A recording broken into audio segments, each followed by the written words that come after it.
আসসালামু আলাইকুম। নতুন একটি ভিডিওতে সবাইকে স্বাগতম। তো গত ক্লাসে আমরা অনুশীলনী 1, 2, 3 দেখেছিলাম। আজকে আমরা অনুশীলনীর যেটা পেজ নাম্বার 29, অনুশীলনীর হচ্ছে তোমার 4 আর 5 নম্বর ম্যাথটা দেখব। তো এখানে 4 নম্বর ম্যাথ আছে, তো দেখি কি বলতেছে। তো এখানে দেখে বুঝতে পারছো এটা কিসের ছবি বলো তো। এটা কাইন্ড অফ তোমার সূচকের ছবি। যেমন এখানে যদি হচ্ছে ধরো এখানে প্রথমে ছিল 1 থেকে হয়েছে 3, তার মানে 3-এর যদি আবার তুমি স্কোয়ার করো, এই 3-এর যদি আবার কত স্কোয়ার করো, তাহলে হয়ে যাচ্ছে কত 9। মানে 3-এর উপর 2 সূচক দিলে 9 হচ্ছে। তো 3 জন থেকে আবার কত হচ্ছে 9। আবার 9-এর উপর তুমি যদি স্কোয়ার করো, 9-এর উপর স্কোয়ার করলে কত হবে 81। তো এইভাবে করে বাড়তে থাকবে কিন্তু। তো এটা সূচকের নিয়ম। তো এখানে দেখি কি বলছে, যে তোমরা নিশ্চয় কোভিড-19 মহামারীর কথা মনে আছে। মারাত্মক ছোঁয়াচে এই মহামারীর কারণে পুরো পৃথিবী একটি বড় সময় স্থবির হয়ে গিয়েছিল। আমরা সেই মহামারী নিয়ে একটি গণনা করার চেষ্টা করব। ধরো একটি বাড়িতে 3 জন লোক আছে, তো আমাদের কি করতে হবে, মহামারী নিয়ে গণনা করার চেষ্টা করতে হবে। তো মনে করো যে একটা বাড়িতে 3 জন লোক আছে, প্রত্যেকেই কোভিডে আক্রান্ত। ওকে, এবার হিসাব করে দেখা গেল 3 জনের প্রত্যেকেই একদিনে আলাদা আলাদাভাবে ন্যূনতম 3 জনকে আক্রান্ত করতে সক্ষম। আবার তাদের দ্বারা আক্রান্ত প্রত্যেকে আবার একদিনে আলাদা আলাদাভাবে 3 জন করে ব্যক্তিকে আক্রান্ত করতে সক্ষম। সূচকের ধারণার সাপেক্ষে বলতো কোনো রকম স্বাস্থ্যবিধি, কি বলতেছে, যে কোনো রকম স্বাস্থ্যবিধি মানা না হলে পরবর্তী 5 দিনে সর্বনিম্ন কতজন কোভিড-19 আক্রান্ত ব্যক্তি থাকতে পারে, ছক অনুযায়ী পূরণ করো। অর্থাৎ আমাদের এখানে যেটা বলতেছে, এটা যদি আমরা সংক্ষেপে মানে বলি, যে এটা কোভিড-19 কিছুদিন আগে যে একটা তোমার মহামারী হয়েছিল, সেই মহামারীতে অনেক মানুষ মারা গেছে। তো এটা ছোঁয়াচে একটা রোগ ছিল। তো এই রোগে হচ্ছে তোমার প্রতিদিন মনে করো যে একজন ব্যক্তি প্রতিদিন, ঠিক আছে, সেটা যেমন বয়সী হোক, ছেলে হোক, বৃদ্ধ হোক, ঠিক আছে, তারপরে হচ্ছে মেয়ে হোক, সে প্রতিদিন 3 জন লোককে কি করবে, একজন ব্যক্তি 3 জন লোককে তোমার কোভিডে আক্রান্ত করাবে, ঠিক আছে, আক্রান্ত করাতে সক্ষম। তো এবার 5ম দিনে আমাদের কি করতে হবে, হিসাবটা করতে বলছে, যে 5ম দিনে আমাদের সর্বনিম্ন কতজন এটা আক্রান্ত হবে। তো আমরা একটা ম্যাথে গেলে আমরা বুঝতে পারবো, সেটা হচ্ছে এটা ম্যাথে খুবই সিম্পল। দেখতে পাচ্ছ যে 1ম দিনে হিসাব দেওয়া আছে, যে এখানে গুণাকারের হিসাবটা দেওয়া আছে, আর এখানে সূচকীয় আকারের হিসাব দেওয়া আছে। অর্থাৎ 3, 1 দেওয়া আছে, আর গুণাকার আর সূচকীয় তো বুঝোই, নতুন করে এখানে বোঝানোর কিছু নাই। তারপরে বলি, গুণাকার হচ্ছে বারবার গুণ হতে থাকবে, আর সূচক কি, সূচকের মাধ্যমে সংক্ষিপ্ত আকারে প্রকাশ করা। তো প্রথম দিন যদি একজন ব্যক্তি, মানে একজন হচ্ছে 3 জনকেই করে, ধরো 3 জনকে তোমার সংক্রমিত করলো, পরে 3 জন ব্যক্তি কি করবে, আরো 3 জনকে হচ্ছে তোমার এই রোগে আক্রান্ত করলো। তাহলে 3 জন ব্যক্তি আরো 3 জন, পরের দিন কি করলো, এই 3 জন ব্যক্তি আরো 3 জন করে,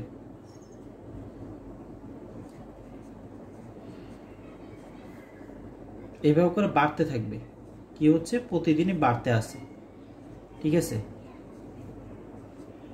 নতুন করে সংক্রমিত হচ্ছে। এবার এটাকে যদি সূচকীয় আকারে প্রকাশ করি, তাহলে আমাদের কি হবে, দেখো 3 স্কোয়ার, কি হচ্ছে 3 হচ্ছে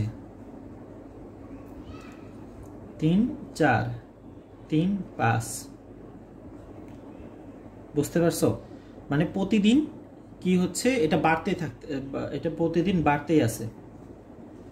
প্রথমে 3 ছিল, পরে 3 থেকে 6, মানে 3 হচ্ছে, আবার 3, মানে প্রথমে 3 ছিল, পরে ধরো 9 জন হয়েছে, পরে 27 জন হয়েছে, ঠিক আছে, পরে হচ্ছে কত 81 জন হয়েছে, এইভাবে করে বাড়তে আছে।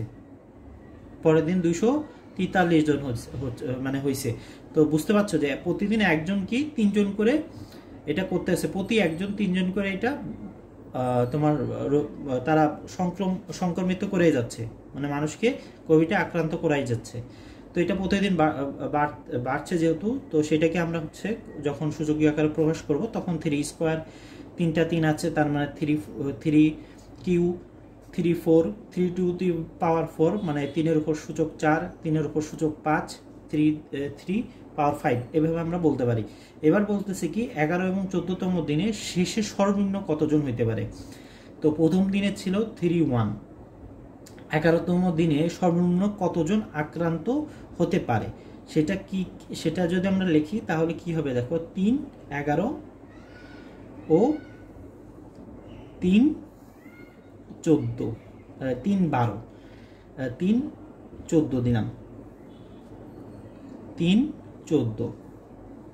ওকে, তো হচ্ছে তোমার এখানে এই যে 11তম দিনে কি 3 11, 14তম দিনে কত 3 14, এই হচ্ছে সূচকীয় আকারে তারা কি আক্রান্ত হতে পারে, সর্বনিম্ন কতজন আক্রান্ত হতে পারে। এবার এটাকে যদি তুমি গুণ করো, ঠিক আছে, এটাকে যদি গুণ করো তাহলে কিন্তু এটা পেয়ে যাবা। 3-এর উপরে সূচক 11 দিলে, 3-এর উপরে 14 সূচক দিলে তুমি এটা যদি করো, ক্যালকুলেটর হিসাব করো, তাহলে কিন্তু তোমরা সর্বনিম্ন কতজন আক্রান্ত এটা পেয়ে যাবে। এটা আমি তোমাদের হোম টাস্ক দিলাম, এটা যেহেতু আমি বের করেই দিয়েছি, এটা বাকিটাও তোমরা পারবা। পরেরটা দেখো, বলতেছে 10,000, 1 লক্ষ, 10 লক্ষ, 1 কোটি, 10 কোটি সংখ্যাগুলোকে গাণিতিক ভাষায় ছোট করো। অর্থাৎ আমরা যে আরও একটি সূচক থেকে আমরা যে শিখেছিলাম সেটা আমাদের কি করতে হবে, এখানে কাজে লাগাইতে হবে। ওকে, তো 1 লক্ষ, 10 লক্ষ, 1 কোটি, 10 কোটি, এগুলোকে আমাদের প্রকাশ করতে হবে। তো প্রথমে যদি আমরা 10 কোটি লিখি, 10 কোটিকে আমরা কিভাবে প্রকাশ করতে পারবো, সংক্ষিপ্ত আকারে প্রকাশ করলে হবে, খেয়াল করো 10 কোটি। তো 10 কোটিতে হচ্ছে কতগুলো সংখ্যা থাকে, 3টা, এটা হচ্ছে 10 কোটি।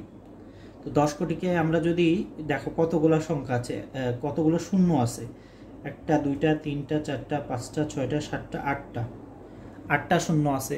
তো 8টা শূন্যর জন্য আমরা কি নিব, 8টা শূন্যর জন্য আমরা নিব 10, উপরে কত দেব, সূচক 8, আর এই 1 হচ্ছে আমরা গুণ করে দিলাম। সিম্পল, 10 কোটিকে আমরা প্রকাশ করে দিলাম। কি কি কি আকারে প্রকাশ করলাম, গাণিতিক ভাষায় ছোট আকারে প্রকাশ করলাম, গাণিতিক ভাষায় ছোট আকারে আমরা এটা প্রকাশ করে দিলাম। এবার আমরা যদি 1 কোটিকে প্রকাশ করতে যাই, তাহলে 1 কোটি যদি এখানে, এটা হচ্ছে 10 কোটি ছিল, এবার 1 কোটিকে যদি হচ্ছে আমরা এইভাবে সংক্ষিপ্ত আকারে প্রকাশ করতে যাই, তাহলে দেখো এটা হচ্ছে 7টা শূন্য, ঠিক আছে, 7টা শূন্য আছে, তাহলে 7টা শূন্য, তাহলে এটাকে যদি আমরা প্রকাশ করতে যাই, 7টা শূন্য মানে কি 10, উপরে সূচক দিব আমরা কত 7, আর 1-এর জন্য এখানে 1 বসাই দিলাম।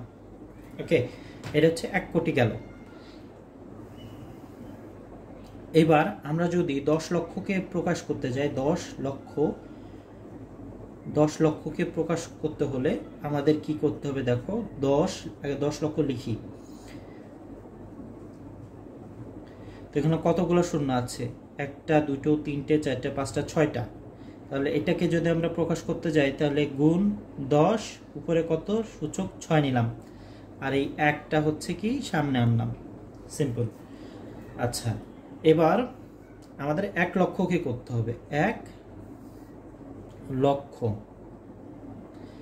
লক্ষকে করলে আমরা 1 লক্ষ আগে লিখব,